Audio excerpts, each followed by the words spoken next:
liberty. Let our rejoicing rise high as the listening skies. Let it resound loud as the rolling sea. Sing a song full of the faith that the dark past has taught us. Sing a song full of the hope that the present has brought us. Good evening, ladies and gentlemen. I want to thank you for joining us here. My name is Richard Baxter. I'm the Vice President of the African American Student Association at Tulsa Community College. And thank you guys for coming and learning about this fictitious account we're putting together, but it's going to be pretty good. It's going to be educational.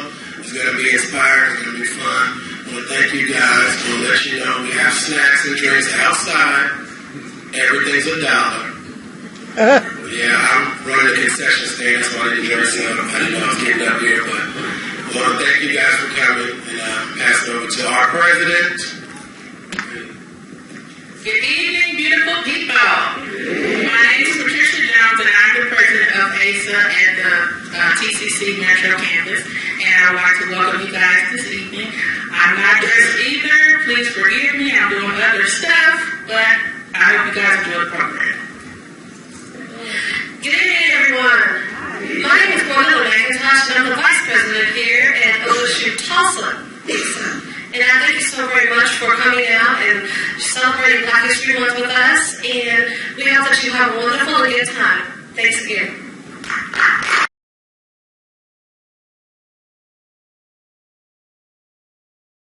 I am the assistant professor of secondary social studies education for OSU College of Education. I'm both a social studies teacher and a teacher educator, and I was asked tonight to give a few comments about the history of Greenwood. And so I'm going to share a little bit of a story. It actually came out of a work that I had done at a seminar that I attended at Yale University. I worked with a professor there, Dr. Joseph Roach, who had written about various cities around the United States, and especially about how we create different maps of a city, how we envision a place, and think about its history. So bear with me as I give you a few comments. And typically when I teach, I don't lecture, and I like, paper and pencil and scissors and all that kind of stuff. So this is a little bit unusual for me, so I'll continue on here. Through an amazing story of resilience, Tulsa's Black community of Greenwood was resurrected. But for generations, a culture of silence threatened to erase these historic events from the minds and memories of Tulsans. In 2011, I attended a seminar at Yale University, and we talked about many different things, especially there being two maps of a city. A flat map that shows the streets and waterways and named places versus the pop-up mental map of desire and memory. As I teach my students to read and research the history and the stories of places like Tulsa, analyze photographs and maps, and also I like to also take the students out and walk the streets. I take my students out even to walk the streets of Greenwood and look at its monuments of the past so they can think about what types of maps of desire they would like to create for Tulsa. I hope the experiences they gain will spur them to create their own civic action and develop plans for the future of Tulsa. I believe the silence that has been surrounding the Tulsa Race Riot has divided the Black and white community. But I also believe the lessons of the past, the present, and the future extend beyond the borders of Tulsa and serve as an example for the rest of the United States as we struggle to rise above our ethnic and cultural divisions and create a more united United States. As a social studies teacher and teacher educator, I want my students to know about Tulsa's past, experience its presence, and develop a vision of the future through reading, interpreting, analyzing, and creating text. In keeping with this idea that we have today of new literacies, texts include more than just books, but newspapers, the internet, images, maps, symbols, places, and so much more. I've been thinking about Tulsa as a character in a long-standing folk tale. Each time the narrative is told and retold, the telling slightly changes, but the story remains the the same, fixed and true. The Tulsa Race Riot is just one section of Tulsa's ongoing history. The climax where a century of building tension exploded into violence in the streets of Greenwood. In this way, it's easy to see that Tulsa is just a place, and that this place can be studied as a text. A narrated structure, told, restructured, and retold. So tonight I'm going to briefly tell the story of Tulsa's Greenwood in 5 parts. The first part is called Pretext. Tulsa before the riot. To understand what happened here in 1921, we have to travel back several centuries and possibly even hundreds of miles down into the southeastern part of the United States. As we know, President James Monroe changed America's stance towards Native Americans, forcing tribes to sign treaties ceding their lands in the southeast and for lands west of the Mississippi. This first brought Creeks, Choctaws, and Cherokees to Oklahoma. In 1830, President Andrew Jackson signed the Indian Removal Act, forcing the Cherokee, Creeks, Chickasaw, Choctaw, and Seminole, also known as the 5 civilized tribes, into Indian Territory, what is now called Oklahoma. As a result of years of assimilation practices in the East, and Creeks and Cherokees brought over 7,000 African-American slaves and many freedmen with them to Oklahoma. Slavery continued in the Indian Territory even after the end of the Civil War, until the 5 civilized tribes signed treaties with the United States government in 1866. These treaties gave freedmen in the Indian Territory the right to ask for tribal citizenship, up to 100 acres of land, and an annuity. Native Americans and African Americans also married, and today many Black Oklahomans can easily trace their Native American roots and are registered members of local tribes. For African Americans, Oklahoma represented freedom.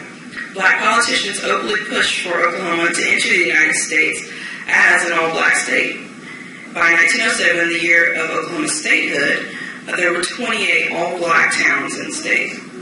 These came into being as a result of Native American Black freedmen combining their land allotments and sheltering other freed slaves from the racism and violence in the South. The 1960s, Tulsa passed mandatory segregation laws, which prohibited African Americans or any other ethnic group from living in areas containing more than 75% or more whites. African Americans who came to Tulsa settled in the northeast corner of the city, a community called Greenwood, an area sold to African American settlers in 1905. Greenwood grew along with North Greenwood Avenue in downtown Tulsa. Segregation carved out Black Tulsa's unmarked boundaries along railroad tracks to the south and east, and hills to the west. By 1921, Tulsa's Greenwood district was a strong, prosperous, self-sustaining community with over 10,000 residents. African Americans owned businesses and beautiful homes, and the economic boom within the community gave Greenwood Avenue the title of Black Wall Street. Mary Parrish, a New York transplant, came to Tulsa in 1918. She was amazed at the variety of Black businesses and the number of lovely homes. Greenwood boasted a confectionery and movie theater, lawyers, doctors, restaurants, pool halls, beauty shops, grocery stores, and over 2 newspapers, including the Tulsa Star and the Oklahoma Eagle. Many Blacks worked in Greenwood's businesses, while others worked as domestic staff for Tulsa's new oil barons. Although forced to do this by segregation, African Americans prospered by keeping their money within the community. Greenwood also became a symbol of pride for Tulsa's Black residents, but also a symbol of envy for Tulsa's whites, some of whom called the area Little Africa. This racial segregation and animosity set the stage for the 1921 Tulsa Race Riot. Now, talking about the idea of plain text, this is one perspective of the riot. As I teach my students about the social and geographic context of Tulsa before the riot, they must also learn about other events. This presents a number of challenges. First, I wonder whose version of the story should I tell? I also question whether to call the horrific events of 1921 a riot. The silence surrounding these events erased from public memory for quite some time. And survivors often tell different stories of what happened. Some argue about the systematic nature of the attack, exposing some pre-planning on the part of white assailants, and they refer to the Tulsa Race Riot sometimes as the Tulsa Disaster, the Race War, or the Tulsa Incident. The term plain text comes from cryptology and describes that Events can time where ideas can be decrypted, understandable messages that you want to communicate. So tonight you'll actually hear one story of the riot, but we have to realize this is just one story. It cannot and should not represent the whole truth. Subtext, what actually led to the riot? This is another literary term. It refers to something being hidden or having underlying meanings within a text. The subtext of the narrative within the Tulsa Race Riot reveal the historical struggles of this nation and when it comes to racial tension and socioeconomic inequalities. These unwritten tensions and inequalities have built over time and become inherent within the culture of a place. After learning of the events of the Tulsa Race Riot, I want my students to understand what happened in Tulsa was not an isolated event. And this helps them see the Tulsa Race Riot from a new perspective within the larger scope of American history. Tulsa was just one of several race riots in the country, with horrific events occurring in St. Louis, Philadelphia, Longview, Texas, Omaha. Students should compare the causes and effects of these differently racially charged events across the country. Historians blame these race riots on a number of circumstances, including the social effects of segregation, the new Negro movement stemming from the Harlem Renaissance, the Black World War I veterans returning home with different expectations of America, the expansion of Jim Crow laws, and the rise of the Ku Klux Klan. Segregation affected soldiers serving in World War I and seemed to worsen after the war as whites reacted to the new levels of pride, affluence, and education, and the artistic expression of African Americans gained in the late 1910s and early 1920s. These race riots all across the country were the direct result of either whites or blacks encroaching in areas appropriated to the opposing group. The race riots in Tulsa and Omaha were both caused by groups attempting to prevent lynchings. This racially charged atmosphere tainted the years surrounding the riots in Tulsa and other American communities. These race riots all across the country were the direct context, learning to connect stories to place. In Tulsa, we have to understand that the past is often present, connecting the notion of this idea of deep time where it places geography and history and cultures written on the landscape, and it is inaccessible or is accessible to all those who visit the place. In literature and in life, context describes the environment and setting surrounding people, places, and events. Only a few businesses today remain on Tulsa's Black Wall Street, but the area gives our students a glimpse into the past. To honor the hundreds of businesses that once stood in Greenwood, the city of Tulsa has placed bronze plaques in downtown sidewalks, memorializing the place where businesses stood. Today we can walk the same streets where the community once prospered, where the race war once raged, where a community showed its resilience, commitment, and intangible heritage, and resurrected itself. Built to break the culture of silence and preserve this intangible and tangible heritage of all Tulsans, the Greenwood Cultural Center houses a wonderful collection of artifacts, articles, and photos. I like to take my students to these places so they can experience it, including the Mabel Little Heritage House. Complete with its original furnishing, the house offers a glimpse into the lives of Greenwood's residents before and after the riots, illustrating the treasures and resiliency of Greenwood as an intangible heritage for all Tulsans.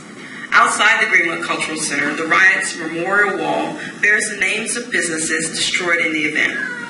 Standing 8-foot-tall marble monument, I often take students there to breach the topic of reparations. As mentioned earlier, the Tulsa Race Riot Commission recommended reparations, monetary restitution for the crimes committed during the 1921 riot. How can we create massive desire and think about the changes we want to see in our community? Today, Greenwood is beginning, once again, an area of prosperity and for benefit of all Tulsans.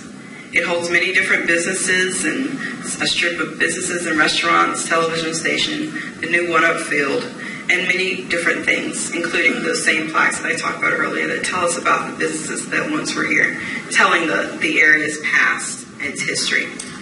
By walking the streets of Greenwood, I want us to question why this business district fell into ruin for many years and how we can continue to resurrect it from the ashes. After seeing Greenwood as it stands today, knowing what it once was, I want us to envision what Greenwood and all of North Tulsa can be in the future. The effects of the Race Riot in Tulsa were political, economic, cultural, and long-lasting. With this information, we can build our own maps of desire by imagining changes to the current landscape that would bring opportunities and greater prosperity to all of our communities. By demonstrating what we know about how we can affect our communities, hopefully we can walk away today thinking about how our experiences by exploring a city, its past, its present, and its future, can help us appreciate the intangible heritage and the deep understanding of a place's complicated history, and also help us develop visions of a promising future. Thank you.